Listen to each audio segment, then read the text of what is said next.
Gulf ದೇಶಗಳಲ್ಲಿನ ಯುದ್ಧದಿಂದ ಮತ್ತೊಂದು effect ಶುರುವಾಗಿದೆ. ಭಾರತದಲ್ಲಿ ಪೆಟ್ರೋಲ್ ಡೀಸೆಲ್ ಬೆಲೆಗಳ ಮೇಲೆ ಪರಿಣಾಮ ಬೀರ್ತಾ ಇದೆ. ಇದು HPCL ಪವರ್ ಪೆಟ್ರೋಲ್ನ ಬೆಲೆ ₹2.30 ಜಾಸ್ತಿ ಆಯಿತು 1 ಲೀಟರ್ಗೆ. ನಿಮಗೆ HPCL ಪವರ್ ಪೆಟ್ರೋಲ್ ಹಾಕ್ರಿ ಅಂತ ನೀವು ಕೇಳಿದ್ರೆ ಇಷ್ಟೊಂದು ಇರಲಿಲ್ವಲ್ಲ ನಿನ್ನೆ ಇದ್ರ ಬೆಲೆ ಅಂತ ಕೇಳಿದ್ರೆ, ಇಲ್ಲ ಸರ್ ಇವತ್ತು ಜಾಸ್ತಿ ಆಗಿದೆ, ₹2.30 ಜಾಸ್ತಿ ಆಗಿದೆ ಅಂತ ಹೇಳಿ ಅವರು ಮಾತಾಡ್ತಾರೆ. ಲೀಟರ್ಗೆ ₹115 ತಲುಪಿರೋದು ಪವರ್ ಪೆಟ್ರೋಲ್ನ ಬೆಲೆ. BPCL speed petrol, IOCL XP95 ಪೆಟ್ರೋಲ್ನ ಬೆಲೆ ಕೂಡ ಹೆಚ್ಚಳ ಆಗಿದೆ. ಲೀಟರ್ಗೆ ₹2.09 ಇಂದ ₹2.35ವರೆಗೂ ಕೂಡ ಹೆಚ್ಚಳ ಆಗಿರೋದು ದರ.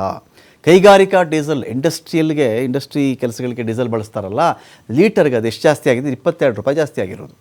ಇಂಡಿಯನ್ ಆಯಿಲ್ ಕಾರ್ಪೊರೇಷನ್ ಇವೆಲ್ಲ ಏನಾಗುತ್ತೆ, ನಿಮ್ಮ ಕೈಗಾರಿಕೆ ಜಾಸ್ತಿ ಆಯಿತು, ಇನ್ನೊಂದು ಕಡೆ ಜಾಸ್ತಿ ಆಯಿತು ಅಂದ ತಕ್ಷಣವೇ ಅದು ನೇರವಾಗಿ ಬೆಲೆ ಏರಿಕೆ ಮೇಲೆ ಪರಿಣಾಮ ಬೀರುತ್ತೆ. ಯಾವುದೇ ಕೈಗಾರಿಕೆಯವನು ಆ ಲಾಸನ್ನು ಅವನು ಹೊತ್ಕೊಳ್ಳಲ್ಲ. ₹22 ಜಾಸ್ತಿ ಆದ್ರಾಗಲಿ ನಾನೇ ಹೊತ್ಕೊಳ್ತೀನಿ, ಜನಗಳಿಗೆ ನಾನೇನು ಬೆಲೆ ಜಾಸ್ತಿ ಮಾಡಲ್ಲಪ್ಪ ಅಂತ ಯಾವ ಪ್ರಾಡಕ್ಟು ಕೊಡಲ್ಲ. ಏನು ಮಾಡಿದ್ರು ಅಷ್ಟೇ, ಅವನ ಕೈಗಾರಿಕೆಯಲ್ಲಿ ಯಾವ ಉತ್ಪನ್ನ ಅಲ್ಲಿ ಉತ್ಪತ್ತಿ ಆದರೂ ಕೂಡ ಅದನ್ನು ಮಾರಬೇಕಾದ್ರೆ ₹22 ಜಾಸ್ತಿ ಆಗಿರೋದು ಮೈಂಡಲ್ಲಿ ಇಟ್ಕೊಂಡು ಆತ ಅದನ್ನು ಜಾಸ್ತಿ ಮಾಡ್ತಾನೆ.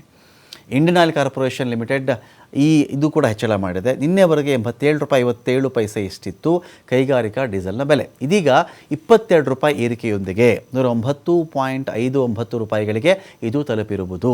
ಸಾಮಾನ್ಯ ಪೆಟ್ರೋಲ್ ಡೀಸೆಲ್ ಬೆಲೆಗಳಲ್ಲಿ ಪ್ರಸ್ತುತ ಯಾವುದೇ ಬದಲಾವಣೆ ಆಗಿಲ್ಲ. ಜನಸಾಮಾನ್ಯರು ಕಾರ್ಗೋ ಬೈಕ್ಗೋ ಬಳಸ್ಕೊಳ್ತಾರಲ್ಲ, ಆ ಡೀಸೆಲ್ ಪೆಟ್ರೋಲ್ ಬೆಲೆ ಜಾಸ್ತಿ ಮಾಡಿಲ್ಲ. ಪ್ರಾಬಬಲಿ ಎಲೆಕ್ಷನ್ ಕೂಡ ಒಂದು ಕಾರಣ ಇರಬಹುದು. ಚುನಾವಣೆ ಬರ್ತಾ ಇದೆಯಲ್ಲ, ಈಗ ಅಕಸ್ಮಾತ್ ಡೀಸೆಲ್ ಪೆಟ್ರೋಲ್ ಬೆಲೆ ಜಾಸ್ತಿ ಮಾಡಿಬಿಟ್ರೆ ಗತಿ ಏನು? ಚುನಾವಣೆ ಮೇಲೆ ಪರಿಣಾಮ ಬೀರ್ಬಿಡುತ್ತದು ಅನ್ನೋ ಒಂದು ಕಾರಣಕ್ಕೂ ತಡೆ ಹಿಡಿದಿರಬಹುದು. ವೋಟಿಂಗ್ ನಡೆದು ಆ ಸಂಜೆ 6 ಗಂಟೆ ಆಗುವುದೇ ತಡ.